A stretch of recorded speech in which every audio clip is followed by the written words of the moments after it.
नमस्कार साथियों, स्वागत है आप सभी का हमारे Khurana study official YouTube channel पर। और आप सभी साथी, आज हम चौथा पेपर पढ़ेंगे और चौथा पेपर है हमारा भाषा, संज्ञान और समाज। तो ये 35 नंबर का इसका पूर्णांक होगा और इस 35 नंबर में से आपको पास होने के लिए 40% मार्क लेकर के आने हैं, ठीक है ना। तो 40% आप लोग इसको निकाल सकते हैं, तो आपके लिए लगभग 18 नंबर की आवश्यकता होगी इसको पास होने के लिए, ठीक है ना। तो आप लोग 18 नंबर के आसपास अगर इसको लेकर के आते हैं तो आप लोगों का पेपर पास हो जाएगा। तो यहाँ पर 18 नंबर नहीं, मैं आपको 25 या 30 नंबर का मैटर इस वीडियो के माध्यम से आप सभी तक पहुँचाने की कोशिश करूँगा। तो चलेगा, हम शुरू करते हैं अपने इस वीडियो को। और इसमें मोस्ट प्रश्न जो आपके होंगे मैं आपको सभी को पढ़ा दूँगा और सभी को बताऊँगा। उन प्रश्नों को आप लोग बारीकी से पढ़ के जाएंगे, अपना रिविज़न करके जाएंगे। हालाँकि आपने सभी ने टेस्ट ये सीरीज़ आप लोगों ने पढ़ रखी होगी, लेकिन एक बार अपना रिवीजन ज़रूर चेक कर लीजिएगा और आपको परीक्षा से पहले पूरे के पूरे पेपरों को तैयार करवा दी जाएगा। मैंने ऑलरेडी आपको 3 पेपर करा चुका हूँ, पहला, दूसरा और इंग्लिश का पेपर, ठीक है ना, 6वां पेपर इंग्लिश का। तो ये 3 पेपर करवा चुका हूँ कम्प्लीटली। प्लेलिस्ट में आप लोग जा करके देख सकते हैं, यूट्यूब चैनल की प्लेलिस्ट में आप लोगों को मिल जाएगा। PDF आप लोगों के लिए यहाँ पर जो मोस्ट क्वेश्चन लगाए जाएंगे उनकी PDF भी आपको प्रोवाइड करवाई जाएगी अपने टेलीग्राम चैनल पर। आप लोग लिंक के डिस्क्रिप्शन में देख सकते हैं। चलिएगा, शुरुआत करते हैं पहले प्रश्न की आप लोगों के लिए, और केवल वही प्रश्न पढ़ाऊंगा मैं आपको जो मुख्य प्रश्न है। भाषा के संदर्भ में अस्मिता का अर्थ क्या है? तो साथियों, प्रश्न 2015 में पूछा गया है। यहाँ पर 2015 के अंतर्गत या पुरानी परीक्षाओं के अंतर्गत आए हुए प्रश्न बहुत मुख्य होते हैं। यही प्रश्न बदल कर बार बार आपको एग्जाम में देखने को मिलेंगे, कोई अलग से नई प्रश्न नहीं बनते साथियों। तो भाषा के संदर्भ में अस्मिता का अर्थ होता है साथियों, भाषा बोलने वालों की अपनी पहचान बनाना। इसका मतलब अपनी भाषा को अस्मिता यानी अस्तित्व में बनाए रखना या अपनी पहचान बनाए रखना ही क्या कहलाता है? भाषा अस्मिता। उसके बाद नेक्स्ट प्रश्न है आपका कि भाषा की सही पहचान जुड़ी होती है। भाषा की सही पहचान साथियों सत्ता तंत्र से जुड़ी हुई होती है। हमने यूनिट भी पढ़ रहे हैं और यूनिट का नाम है आपका भाषा, समाज और सत्ता। तो आपको याद रखना है अपनी भाषा की सही पहचान सत्ता से जुड़ी होती है। उसके बाद अगला प्रश्न है कि हमारी भाषा सचेत रूप से वहन करती है, यानी कि सामाजिक ढांचे की समझ को यहाँ पर वहन करती है। उसके बाद नेक्स्ट क्वेश्चन है आपका, यहाँ से देखिएगा। अगला प्रश्न है कि भाषाई आधार पर जो आंध्र प्रदेश है उसका गठन किया गया था। तो ये बहुत अच्छा प्रश्न है, आप लोग रट के जाएंगे इसको। भाषाई आधार पर जो आंध्र प्रदेश राज्य है उसका गठन किया गया था साथियों 1 अक्टूबर 1953 ईस्वी को। 2015 में आया हुआ प्रश्न है, याद रखेंगे। अगला प्रश्न है कि हमारी राष्ट्रीय भाषा हिंदुस्तानी है जिसे 21 करोड़ आदमी बोलते हैं, यह कथन किस व्यक्ति का है? तो याद रखेंगे 2019 में पूछा गया ये कथन है आपका महात्मा गांधी का, कि हमारी राष्ट्रीय भाषा हिंदुस्तानी है जिसे 21 करोड़ आदमी बोलते हैं। अगला प्रश्न है आपका, अवांछित एवं अपशकुनी होने का बाधक नाम क्या है या बोधक नाम क्या है? कि अवांछित एवं अपशकुनी होने का बोधक नाम है दोस्तों मनचूरनी। क्या नाम है? मनचूरनी। 2017 में आया हुआ प्रश्न है साथियों, याद रखेंगे। अगर हम यहाँ पर इस प्रश्न पेपर के अंतर्गत आपको व्याकरण के टॉपिक भी मिलेंगे, और व्याकरण भी अगर आपको अच्छे से आती हो तो आप लोग इसमें भी अच्छे नंबर लेकर आएंगे। आपसे पूछ लेता है तो साथियों राष्ट्रपति साथियों पुल्लिंग शब्द है, याद रखेंगे आप लोग। राष्ट्रपति अगर कोई, जैसे मान के चलते हो कोई पुरुष व्यक्ति बन जाता है तो वो राष्ट्रपति, और अगर राष्ट्रपति अगर कोई महिला बन जाती है तो उसको राष्ट्रपत्नी नहीं कहेंगे, ये पद का नाम है, याद रखेंगे। एक पद का नाम है, इसको हमेशा राष्ट्रपति ही बोला जाएगा। तो एक पुल्लिंग शब्द होगा साथियों। उसके बाद में अगला प्रश्न है कि अखबार नहीं आया पति द्वारा कहा गया वाक्य क्या है? तो याद रखेंगे ये विवरणात्मक वाक्य है। विवरणात्मक वाक्य यानी डिस्क्रिप्टिव सेंटेंस है आपका, कि अखबार नहीं आया पति द्वारा कहा गया इस वाक्य। तो वाक्य के प्रकार भी आपको आगे हम पढ़ेंगे, प्रश्न में याद रखेंगे। उत्पीड़नों का शिक्षा शास्त्र, इस पुस्तक के लेखक कौन है साथियों? बहुत अच्छा प्रश्न है, आप लोग इस प्रश्न को बारीकी से पढ़ के जाएंगे कि पीड़ितों का या उत्पीड़ितों का शिक्षा शास्त्र, इस पुस्तक के राइटर हैं पाउले फेरे। कौन है? पाउले फेरे। उसके बाद अगला प्रश्न है कि अभागे की गाय मरती है और भाग्यवान की बीवी, ये कहावत कही गई किसके द्वारा? यानी अभागे की तो गाय मरती है और भाग्यवान की बीवी, ये कहावत किसके द्वारा कही गई साथियों? ये तस्लीमा नसरीन के द्वारा कही गई है। अगला क्वेश्चन है आपका, यहाँ से पढ़ेंगे आगे। अच्छा प्रश्न पढ़ना है केवल। भाषा और लिपि का संबंध कैसा है? एक मानवीय संबंध है, ध्यान रखेंगे आप लोग। उसके बाद अगला प्रश्न आपका आता है, भारत में एकता का मूल आधार क्या है? भारत में एकता का मूल आधार साथियों संस्कृति की एकता, ठीक है। बच्चे अपनी भाषा से सीखते हैं, तो कहाँ से सीखते हैं? समाज में, बिल्कुल समाज से सीखते हैं, क्लियर। उसके बाद नेक्स्ट क्वेश्चन है आपका, जेंडर की अवधारणा का मूल उद्देश्य क्या है या मूल स्रोत क्या है? जेंडर की अवधारणा का मूल स्रोत है साथियों सामाजिक जीवन में नारी का स्थान, ठीक है ना। अगला क्वेश्चन है, वर्तमान में भारतीय सामाजिक व्यवस्था कैसी है? तो साथियों आप भी जानते हो पुरुष प्रधान समाज है हमारा, भारतीय कैसा है? पुरुष प्रधान समाज है। अगला क्वेश्चन है आपका,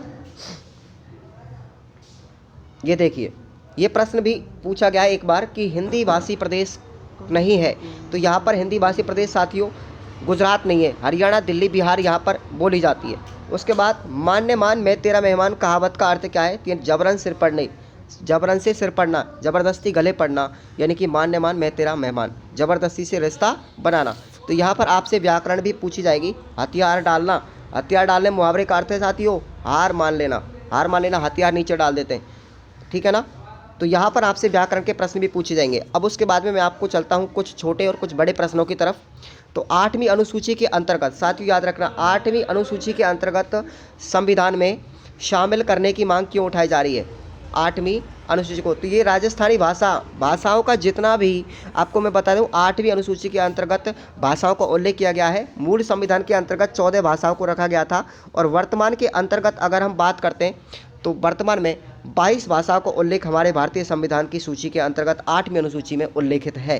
तो यहाँ पर राजस्थानी भाषा की मांग इसलिए उठाई गई थी क्योंकि राजस्थानी भाषा की संस्कृति और अस्मिता को स्वीकार करने की दृष्टि से यहाँ पर की राजस्थानी जो भाषा उसकी संस्कृति और अस्मिता और उसकी गरिमा को बनाए रखने के लिए, ठीक है, उसको अस्तित्व देने के लिए 8वीं अनुसूची में राजस्थानी भाषा को जोड़ने की मांग की गई थी, लेकिन जोड़ा नहीं गया था। साथियों यहाँ पर कोई भी राष्ट्रीय दर्जा राजस्थानी भाषा को नहीं दिया गया है। एक चीज़ और मैं बता दूं कि नेपाल के अंतर्गत जो है, नेपाल जो राष्ट्र है वहाँ पर आपको राजस्थानी भाषा का राष्ट्रीय दर्जा दिया गया है, ठीक है। उसके बाद आगे हम बात करते हैं कि श्रीलंका 1956 में श्रीलंका में तत्कालीन नाम जिसका सीलोन कहते हैं, किस भाषा को देश की राजभाषा का दर्जा दिया गया है? तो याद रखेंगे श्रीलंका के अंतर्गत सिंगल जो भाषा है उसको राजभाषा का दर्जा दिया गया है, ठीक है। अगला प्रश्न है, नेक्स्ट क्वेश्चन आपका आता है यहाँ पर कि बोहरा संप्रदाय या बोहरा समुदाय राजस्थान के किन जिलों और कस्बों में निवास करता है?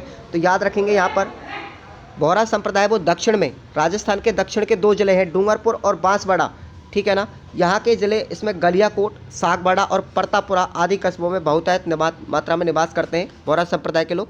और बोहरा संप्रदाय का एक मेला भी लगता है डूंगरपुर के अंतर्गत गलियाकोट में, जिसको फखरुद्दीन की दरगाह के नाम से जाना जाता है। तो फखरुद्दीन पीर का यहाँ पर मेला भी लगता है, जिसको बोहरा संप्रदाय गलियाकोट डूंगरपुर के अंतर्गत लगता है साथियों। उसके बाद में अगला प्रश्न है आपका कि भाषा और लिपि में प्राचीन कैसे है? भाषा और लिपि में प्राचीन कौन है? तो प्राचीन आपको याद रखना है, दोनों में प्राचीन कौन सा है? तो यहाँ पर भाषा और लिपि में प्राचीन भाषा है। प्राचीन कौन सी है? भाषा है, क्योंकि लिपि का आविष्कार तो भाषा के बाद में हुआ है। ध्यान रखेंगे, प्राचीन कौन है? भाषा है, और लिपि का आविष्कार भाषा से हुआ है। अगला क्वेश्चन है, लिपि किसे सुरक्षित रखने का साधन है? लिपि जो है किसे सुरक्षित रखने का साधन है? आप भी जानते हो लिपि के माध्यम से अपनी भाषा को हम सुरक्षित रख सकते हैं। लिपि का मतलब होता है साथियों लिखित रूप, लिपि का मतलब होता है लिखित रूप। भाषा के लिखित रूप को क्या कहते हैं? लिपि कहते हैं। अगला क्वेश्चन है, यहाँ पर व्याकरण के प्रश्न बहुत ज़्यादा मिलेंगे साथियों, ठीक है ना।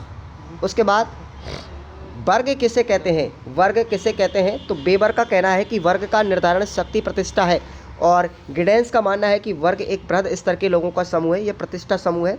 शक्ति व संपत्ति के उपयोग के आधार पर वर्ग बनाए जाते हैं।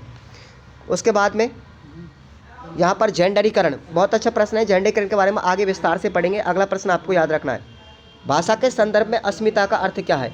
अस्मिता का अर्थ मतलब होता है यहाँ पर भाषा बोलने की अपनी पहचान। मैंने आपको वहाँ भी बताया था कि भाषा की यही पहचान संता तंत्र से जुड़ी हुई होती है, और भारतीय संघ ने विभिन्न भाषाओं को अस्मिता को स्वीकृति को स्वस्थ लोकतंत्र की बुनियादी जरूरत माना है। यही कारण है कि भाषाओं के संदर्भ में संविधान में 8वीं अनुसूची की व्यवस्था करके विभिन्न भाषाओं को महत्व दिया है। फिलहाल में इस अनुसूची में 22 भाषाओं को उल्लेख किया है। जैसा कि मैंने आपको बताया, समय पर ये सूची बढ़ती भी जाती है, अर्थात नई नई भाषाओं को जोड़ा जाता है। इतना आपको याद रखना है, इसके अलावा ज़्यादा याद नहीं रखना है। एक प्रश्न यही है कि भाषा और अस्मिता में अटूट संबंध है, इस कथन को स्पष्ट कीजिएगा। बहुत अच्छा प्रश्न है, मोस्ट लगा लीजिएगा कि भाषा और अस्मिता में एक अटूट संबंध है, तो यहाँ पर अगला प्रश्न आपसे ये भी पूछ सकता है बदल करके कि हमारी भाषा सामाजिक ढांचे की समझ को सचेत रूप से बहन करती है। उपरोक्त कथन से आप कहाँ तक सहमत हैं, व्याख्या कीजिएगा। तो आपको याद रखना है इनके बीच में अटूट संबंध है। भाषा हमारी अस्मिता को प्रकट करने का काम करती है। हमारी भाषा सामाजिक ढांचे की समझ को सचेत रूप में बहन करती है। भाषा के उपयोग के आधार पर यह तय होता है कि जातिवाद, नस्लवाद और लैंगिक पूर्वाग्रह धार्मिक अवधारणाओं के प्रति हमारी राय क्या है।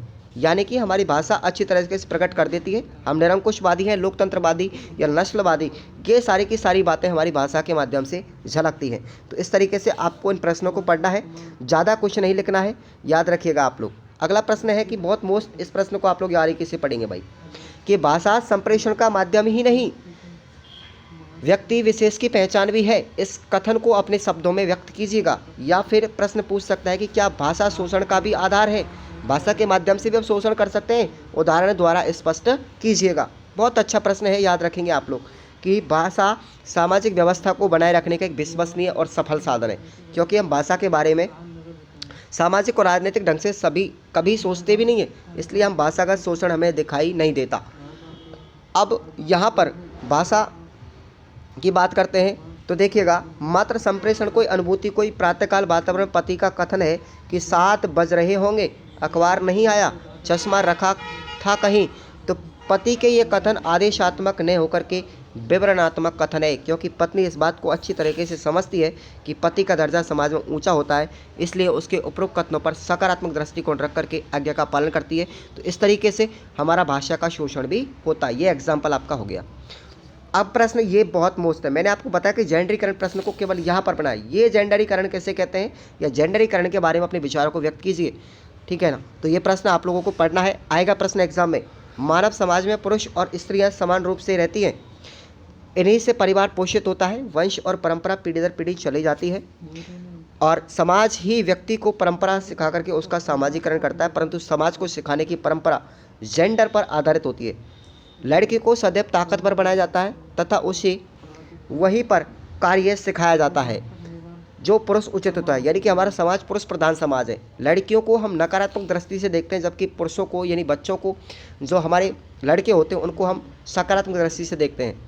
ये आप लोग अपने कथन लिख सकते हैं। लड़कियों को कभी ऐसे कार्य भी नहीं सिखाए जाते जो पुरुष उचित हो, भले ही वह स्वेच्छा से पुरुष उचित कार्य करे। समाज में संस्कार देते समय में हम लड़कों को बंदूक, कार, हवाई जहाज जैसे खेलने के साधन दिए जाते हैं, लेकिन लड़कियों को केवल गुड़ियों से खेलने के लिए दी जाती है, क्योंकि उनको सुगृहिणी ही बनना समाज का एक लक्ष्य है। परिवार में जो संस्कार सिखाए जाते हैं वो बालक और बालिका के तथाकथित समाज में रहने के लिए ही होते हैं, और इसी भावना से उनका सामाजिकरण किया जा रहा है। तो इस तरीके से आपको ये पढ़ना है, पूरा का पूरा प्रश्न आपको पढ़ के जाना है, पीडीएफ में आपको डाल दूंगा। अगला प्रश्न है कि भाषा और क्षेत्र के संबंध में के बीच में संबंध का वर्णन कीजिएगा। प्रश्न लगातार 3 बार आ चुका है साथियों, 17, 18, 19 और आपको 22 में भी मिलेगा, ठीक है, यानी 23 में भी आपको ये मिलेगा। ओके, चलेगा। तो प्रश्न को काफ़ी सारी तरीके से पूछ सकता है। भाषा और क्षेत्र के बीच में संबंध आपको याद रखना है, किस तरीके से आप लोगों को पढ़ना है। तो ये प्रश्न आप लोगों को अच्छे से याद करके जाना है कि भाषा का संबंध सामान्य रूप से क्षेत्र विशेष से होता है, क्योंकि क्षेत्रीय विशेषता भाषा को प्रभावित किए बिना नहीं रहती। इसलिए भाषा विज्ञान में कहा गया कि 4 कोश पर पानी बदले 8 कोश पर वाणी। इस प्रकार का बदलाव प्रमुख कारण क्षेत्र विशेष का भौगोलिक प्रभाव ही होता है। इसलिए माना जाता है कि भौगोलिक विशेषताओं का असर उस क्षेत्र की भाषा विशेष पर आवश्यक रूप से पड़ता है, अर्थात भाषा और क्षेत्र का गहरा रिश्ता होता है। एग्जाम्पल के लिए आप लोग देख सकते हैं कि राजस्थान के रेगिस्तान में रेत से संबंधित अनुभव प्रकट करने के लिए यहाँ पर जो क्षेत्रीय भौगोलिक विशेषताएं उद्घाटित होती है, जैसे धरती गोरा धोरारी, धरती धोरारी, धोरारा धनी, झीणी रेत आदि जैसी यहाँ पर कुछ कविताएं भी लिखी गई है, ठीक है ना। तो ये यहाँ पर आपको लिखना है। उसके बाद में अगर हम बात करें इन मुहावरों पर पड़ने वाले भौगोलिक क्षेत्र इस प्रभाव का आकलन, कुछ मुहावरों को भी देख सकते हैं हम, जैसे घात में फिरनो, घात लगानी, घी लागनी, घी गालनी और घी खिचड़ियों होनी आदि, मतलब ऐसी कहावतें भी आपको क्षेत्र विशेष के आधार पर मिलती है। आगे बात करते हैं, अब हम प्रश्न आगे चलते हैं।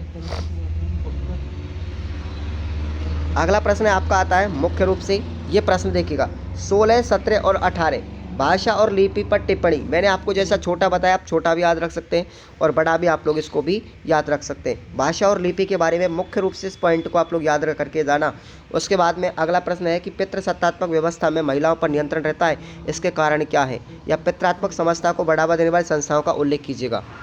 तो याद रखेंगे आपको पितृसत्तात्मक समाज पर नियंत्रण कैसे किया जा रहा है। अब किस तरीके से किया जाएगा, सबसे पहले कि औरतों की उत्पादन और श्रम शक्ति पर नियंत्रण रखा जाता है। जहाँ पर मर्द घर के भीतर और औरत के द्वारा की जाने वाली मेहनत, घर के बाहर कमाई की जाने वाली मजदूरी, दोनों पर नियंत्रण रखते हैं। इसे उत्पादन की पितृसत्तात्मक प्रणाली के नाम से जाना जाता है। देखिएगा आप लोग अपने डीपली तैयारी कीजिएगा और अपने विचार भी खुद व्यक्त कर सकते हैं। जैसा कि ये भाषा ही कुछ ऐसी है, इसके तहत पति या परिवार के अन्य सदस्य औरतों की मेहनत का फ़ायदा उठाते हैं। घरेलू औरतें उत्पादन का वर्ग है, पति फ़ायदा उठाने वाला वर्ग है। औरत का 24 घंटे चलने वाला उबाऊ काम है, कमर तोड़ मेहनत का काम समझा नहीं जाता, फिर भी उसे पति पर निर्भर व्यक्ति के रूप में देखा जाता है। उसके बाद में औरतों की प्रजनन शक्ति पर नियंत्रण भी रखा जाता है साथियों, ये पॉइंट भी इसको आपको याद रखना है। औरतों की यौनता यानी सेक्सुअलिटी पर नियंत्रण रखा जाता है, ठीक है ना। यानी कि औरत अपनी इच्छा से किसी भी तरीके से किसी दूसरे व्यक्ति के साथ में यौन संपर्क स्थापित नहीं कर सकती। केवल और केवल उसका धर्म है कि वो अपने पति के प्रति एक पतिव्रता नारी का धर्म पालन करे। उसके बाद बात की जा रही है कि औरतों की गतिशीलता पर नियंत्रण, ठीक है ना। यानी कि औरत जो होती है अपनी यौनता और अपने उत्पादन प्रजनन पर नियंत्रण रखने के लिए ज़रूरी है कि वो किसी गैर मर्द के साथ में कोई भी अनावश्यक जो है या अनैच्छिक नियंत्रण बनाए रखने का यहाँ पर महिलाओं पर दबाव बनाया जाता है, ठीक है ना। उसके बाद में संपत्ति और अन्य आर्थिक संसाधनों पर नियंत्रण, ठीक है ना। तो यहाँ पर अन्य आंतरिक नियंत्रण यानी कि महिलाओं को संपत्ति एकत्र करने का अधिकार नहीं होता, लेकिन आमतौर पर वर्तमान में ऐसा नहीं होता साथी। उसके बाद अगर हम बात करते हैं पितृसत्तात्मक समाज को बढ़ावा देने की संस्थाओं में बात करते हैं, सबसे पहला आता है परिवार हमारा समाज पूरा पितृसत्तात्मक होता है।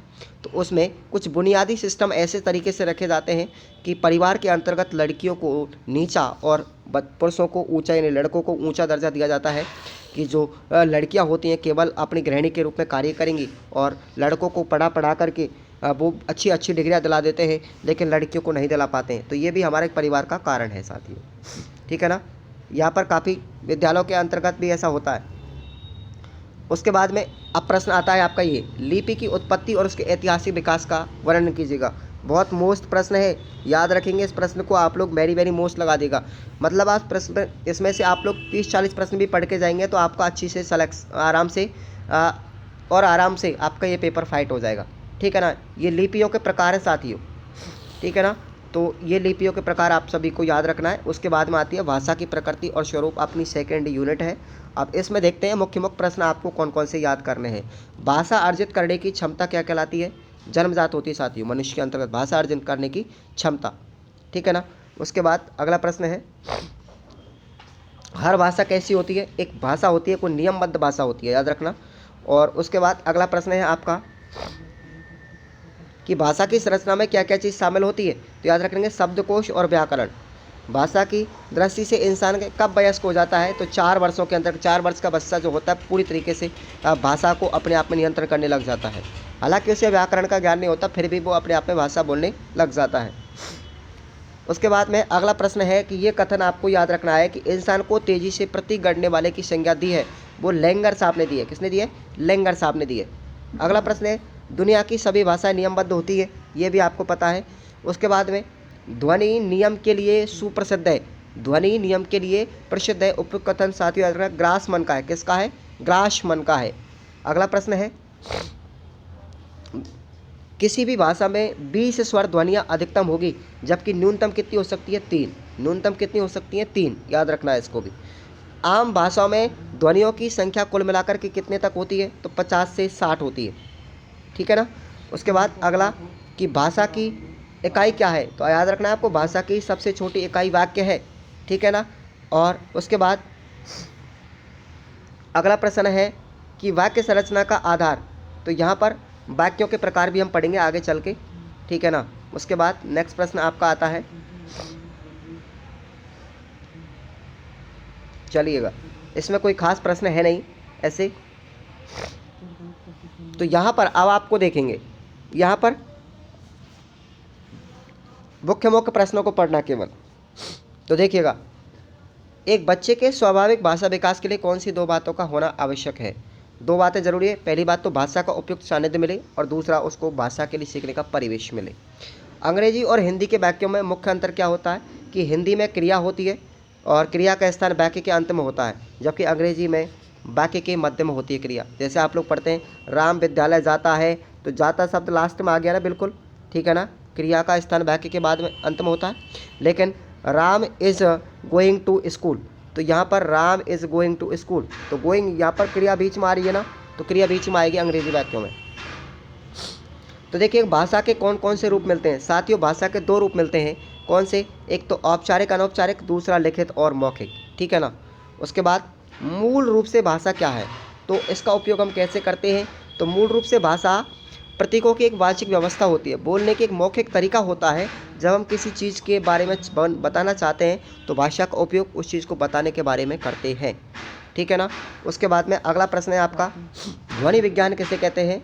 ध्वनि विज्ञान वह विज्ञान है जो ध्वनि विषयक स्वरूप, भेद, अंग, उच्चारण, अवयव और नियम आदि का वैज्ञानिक ढंग से अध्ययन करती है, याद रखना है। और ध्वनि विज्ञान को अध्ययन क्षेत्र के आधार पर कितनी शाखाओं में बांटा गया है? तो तीन शाखाओं में बांटा गया है। उच्चारण मूलक ध्वनि विज्ञान, श्रवण मूलक ध्वनि विज्ञान और ध्वनि ग्राम विज्ञान, ठीक है ना।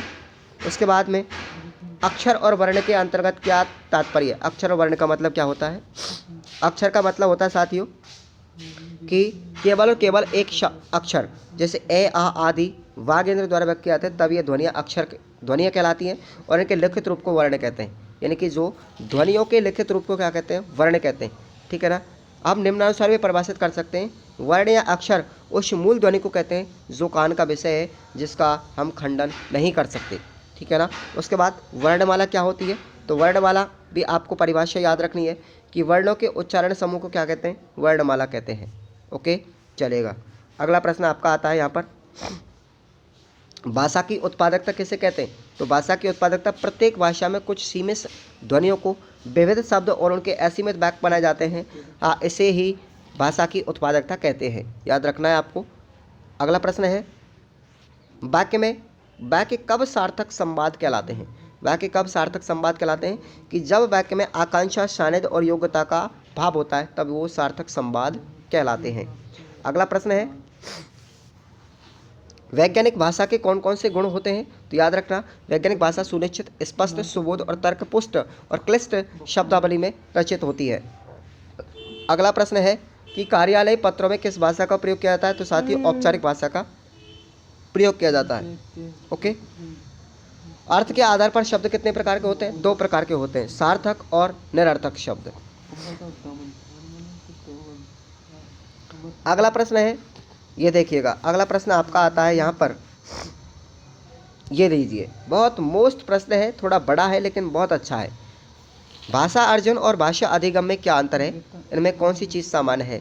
तो भाषा अर्जन का तात्पर्य स्वाभाविक रूप से संप्रेषणात्मक परक स्थितियाँ, यानी जैसे हम किसी घर में भाषा सीखते हैं के लिए उपलब्ध होती है, भाषा का प्रयोग करते हुए उसमें भाषा क्षमता से विकास से होता है। दूसरी ओर भाषा अधिगम से तात्पर्य किसी भाषा के नियमों और शब्द भंडार को औपचारिक रूप से बैठकर कक्षा में सीखने और तत्पश्चात उस भाषा की भाषिक क्षमता के विकास से होता है।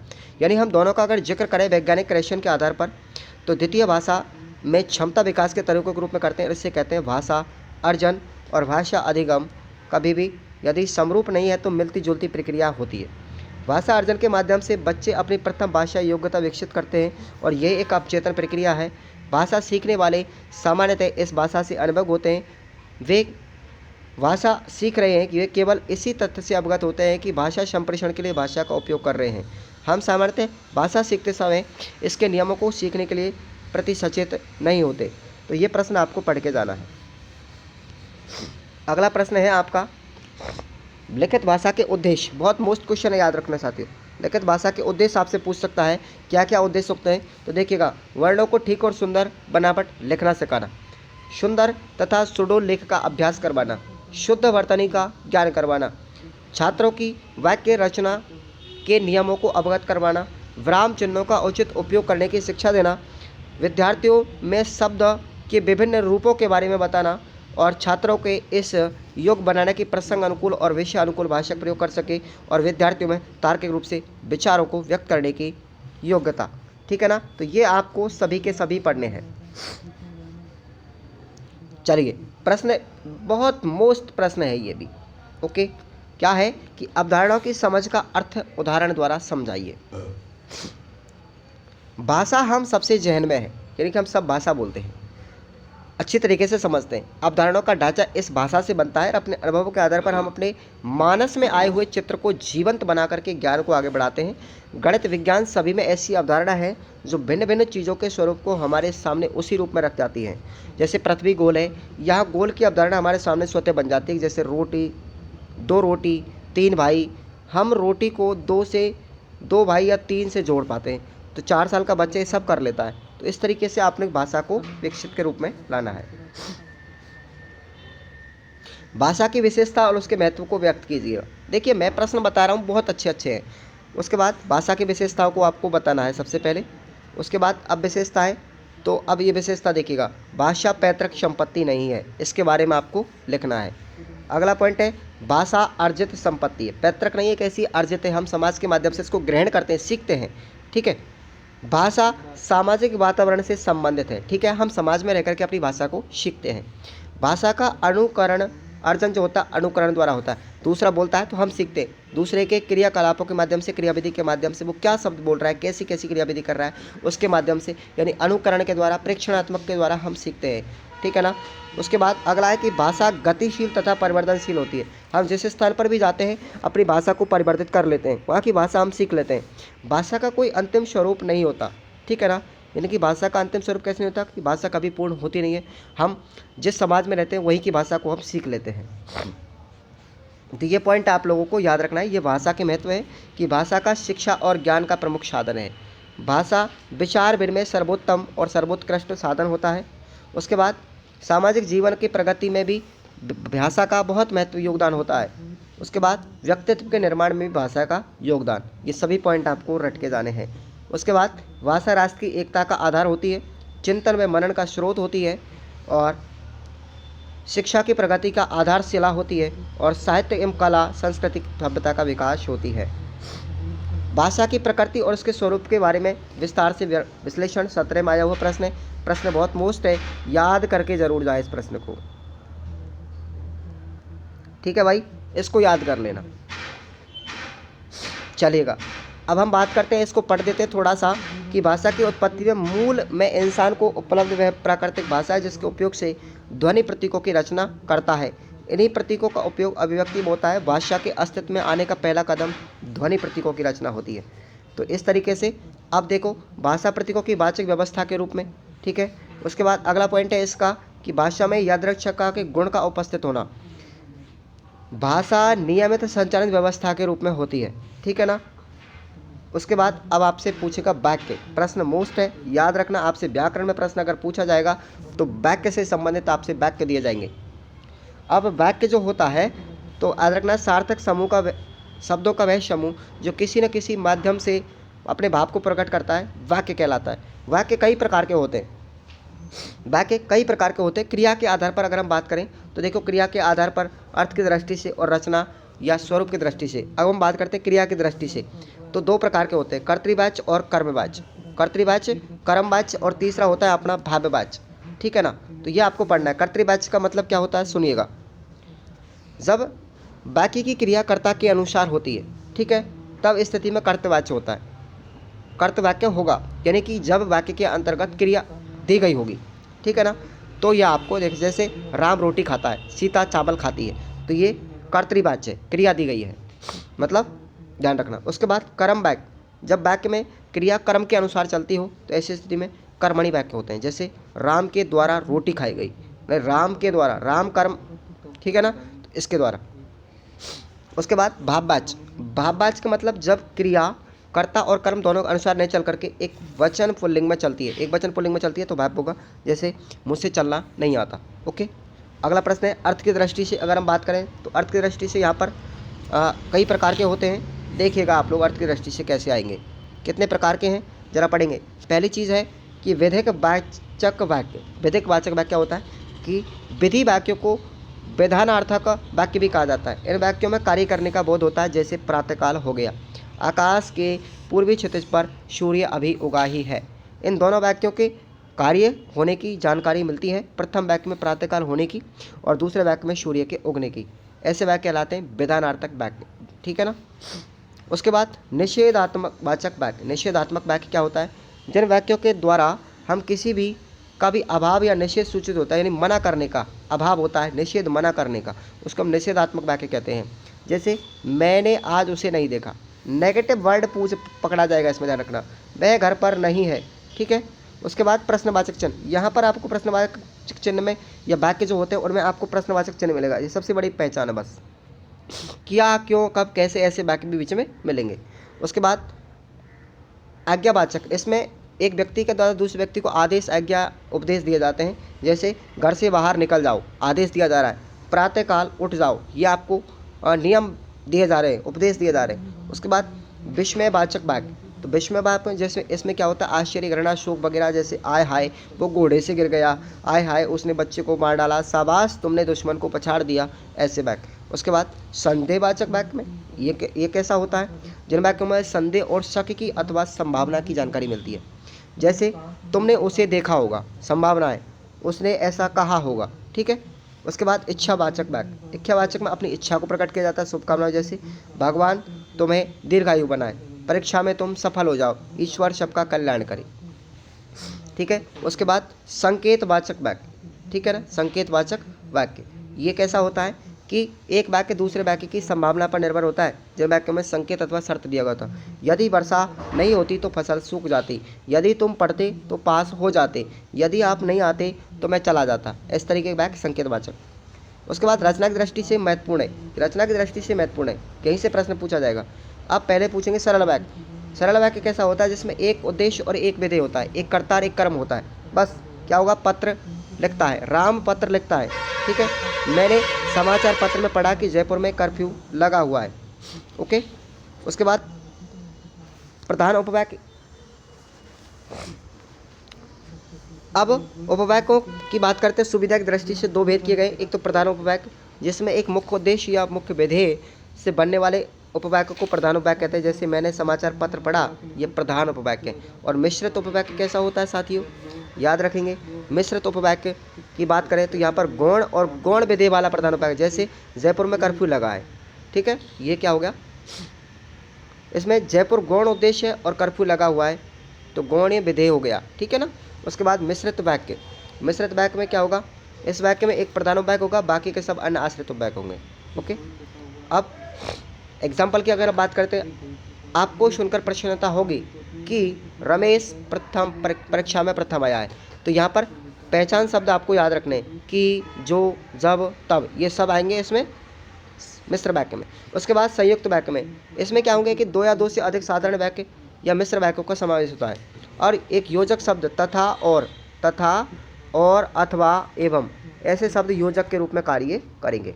तो आप पहचान लेना संयुक्त वाक्य होगा। जैसे हिंदुओं के प्रार्थना स्थान मंदिर को कहते हैं, और या किंतु मुसलमानों का प्रार्थना स्थल मस्जिद होता है। तो देखो किंतु, लेकिन, परंतु और तथा एवं ये शब्द आएंगे। उसके बाद ये प्रश्न है कि वाक्य रचना में परिवर्तन के साथ साथ क्या कारण हो सकते हैं। बहुत मोस्ट प्रश्न है ये भी। ठीक है ना। आगे बात करते हैं हम। अगला क्वेश्चन देखिएगा। मौखिक अभिव्यक्ति के विकास हेतु आप कौन कौन सी गतिविधि करवाएंगे, ये भी आपको याद रखना है। बस आपका ये टेस्ट कंप्लीट हो जाएगा और आप इसके पॉइंट देख लीजिए। पहली चीज़ तो कैसे विकसित करेंगे? वार्तालाप के माध्यम से, प्रश्नोत्तर के माध्यम से, बहुत सिंपल प्रश्न है ये।